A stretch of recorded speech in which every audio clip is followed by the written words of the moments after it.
Hello everyone, my name is Dr. Amit Vats. This is lecture number 11.3 Improper integral of second kind.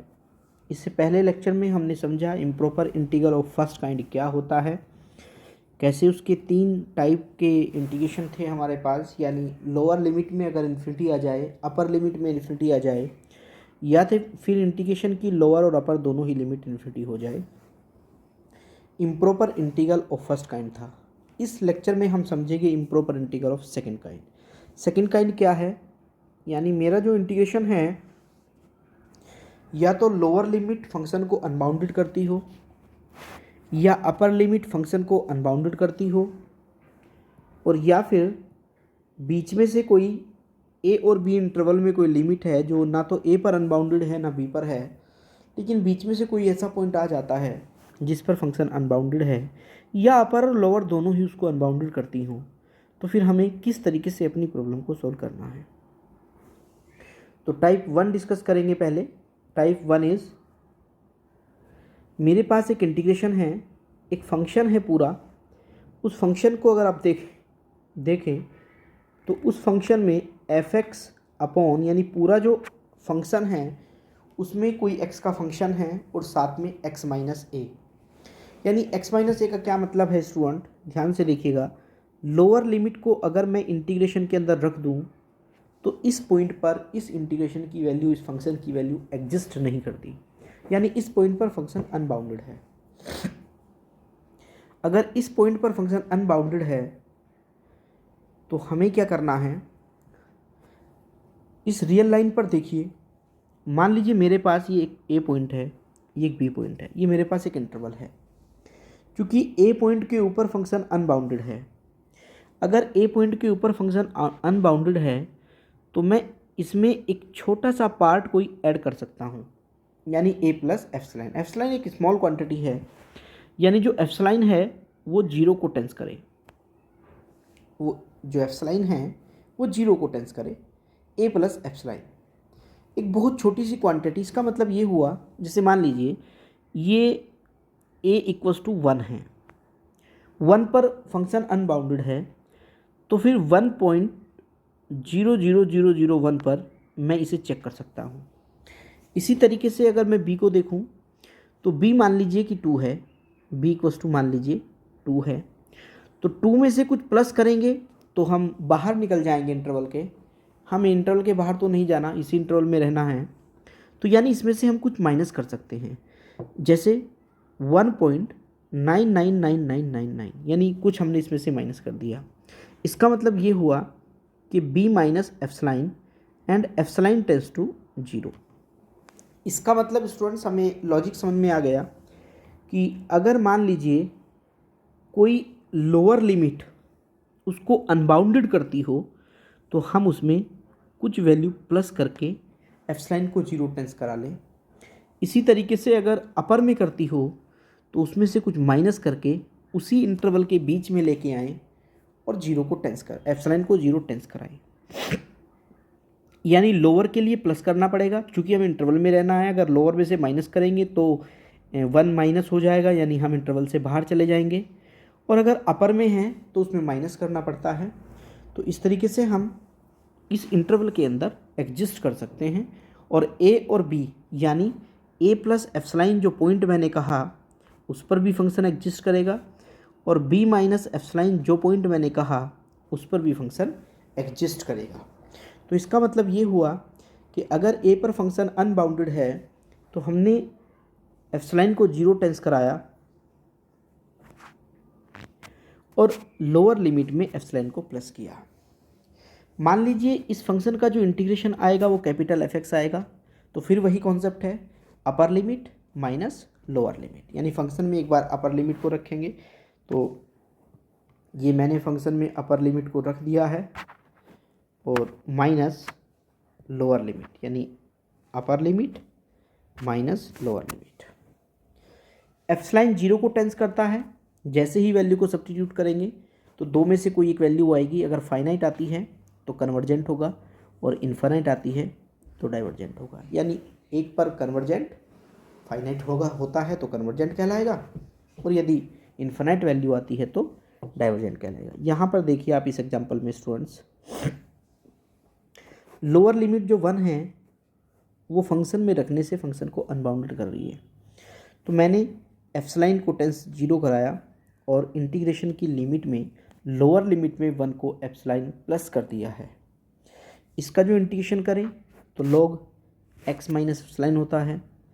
एक बार हम upper limit रखेंगे, upper limit is 2 को रखूँगा तो log 1 हो जाएगा, और अगर एप्सिलॉन को रखेंगे तो 1 प्लस एप्सिलॉन यानी ये आएगा। एप्सिलॉन से एप्सिलॉन कैंसिल हो जाएगा, log 1 0 होता है तो माइनस log 0 हो गया है, और log 0 इन्फिनिटी होता है यानी डाइवर्जेंट, एग्जिस्ट नहीं कर रही है वैल्यू, इसीलिए हम इसको डाइवर्जेंट कहेंगे। सिमिलरली अगर इस एग्जांपल में आप देखें तो इस एग्जांपल में भी जो 1 है वो उसको अनबाउंडेड कर रहा है। इसको हम एप्सिलॉन 0 टेंस कराएंगे और 1 प्लस एप्सिलॉन करके इंटीग्रेशन करेंगे। इंटीग्रेशन करके इस प्रॉब्लम को भी सॉल्व कर सकते हैं। स्टूडेंट दूसरा टाइप हमारे पास ये है कि मान लीजिए जो इंटीग्रेशन की अपर लिमिट है वो फंक्शन में रखने से उसको अनबाउंडेड कर देती है, फंक्शन उस पॉइंट पर एग्जिस्ट नहीं करता। तो जैसा कि मैंने आपको लॉजिक में समझाया कि अब मैंने एप्सिलॉन की जगह पे एक एप्सिलॉन डैश ले लिया है, क्योंकि अगर दोनों को एक बार में ही यूज़ करना पड़े तो फिर हमें अलग अलग करके करना पड़ेगा। आप एप्सिलॉन भी ले सकते हैं, इसमें कोई परेशानी की बात नहीं है स्टूडेंट्स, आप एप्सिलॉन भी ले सकते हैं, एप्सिलॉन डैश भी ले सकते हैं। तो मैंने बी में से एप्सिलॉन डैश कर दिया है। अब जैसे ही मैंने देखा इस फंक्शन को इंटीग्रेट करना है, इस फंक्शन का जो इंटीग्रेशन होगा मैंने मान लिया वो कैपिटल एफ होगा। कैपिटल एफ में upper limit minus lower limit, यानी upper limit minus lower limit. Limit epsilon tends to 0 है, जैसे ही मैं एप्सिलॉन टेंस टू 0 पुट करूँगा तो या तो वैल्यू फाइनाइट आएगी, फाइनाइट आता है तो कन्वर्जेंट होगा, और ये अगर इन्फिनिट आता है तो डाइवर्जेंट हो जाएगा। यानी इस तरीके से हम उसकी कन्वर्जेंसी को चेक कर सकते हैं। फॉर एग्जांपल आप इस एग्जांपल में देखिए स्टूडेंट्स, इस एग्जांपल में जो हमारे पास 2 है वो अपर लिमिट है। अपर लिमिट फंक्शन में रखूं तो वो इसको अनबाउंडेड कर रहा है, इन्फिनिटी बना रहा है। क्योंकि फंक्शन इस पॉइंट पर अनबाउंडेड है तो हमने क्या किया, एप्सिलॉन डैश टेंस टू 0 कराया और 2 में से एप्सिलॉन डैश माइनस कर दिया है। डेफिनेशन लगाई, साइन इनवर्स की डेफिनेशन बनेगी क्योंकि a² माइनस x² है तो एक tan inverse x upon a हो जाएगी। अपर limit minus lower limit, substitution किया, साइन इनवर्स 0 0 होता है और इसकी वैल्यू जब एप्सिलॉन डैश की जगह 0 रखा जाएगा 2/1 यानी π/2 एक फाइनाइट वैल्यू आ गई है, यानी कन्वर्ज करेगी। तो ये यहाँ पर इंटीग्रेशन कन्वर्ज कर रहा है। कुछ और एग्जांपल्स मैंने आपके लिए रखे हैं प्रैक्टिस के लिए कि 0 to π/2 आप इसको देखें। अगर मैं π/2 को यहाँ सब्स्टिट्यूट कर देता हूँ तो sin π/2 1 होता है और 1 - 1 0 यानी अनबाउंडेड है फंक्शन। हमें उसकी कन्वर्जेंसी चेक करनी है, नीचे का डेरिवेटिव ऊपर है, इंटीग्रेशन करके कर सकते हैं। यहाँ पर भी देखें तो जो अपर लिमिट है वो फंक्शन को अनबाउंडेड कर रही है, यानी उस पर भी कन्वर्जेंट है। एक तीसरा टाइप लेते हैं। मान लीजिए आपका जो इंटीग्रेशन है वो इस टाइप का है, यानी लोअर लिमिट और अपर लिमिट दोनों ही इंटीग्रेशन में इन्फिनिटी नहीं बनाते, बट उनके बीच में एक पॉइंट सी है जो a और b के बीच में कहीं आ रहा है। उस c को अगर मैं इस इंटीग्रेशन में रख देता हूँ तो वो इंटीग्रेशन इसको अनबाउंडेड कर देता है, यानी उस पॉइंट पर वैल्यू एग्जिस्ट नहीं कर रही है। फॉर एग्जांपल देखिए, मान लीजिए कि a मेरे पास पॉइंट है, b मेरे पास कोई पॉइंट है, बीच में कोई c पॉइंट है।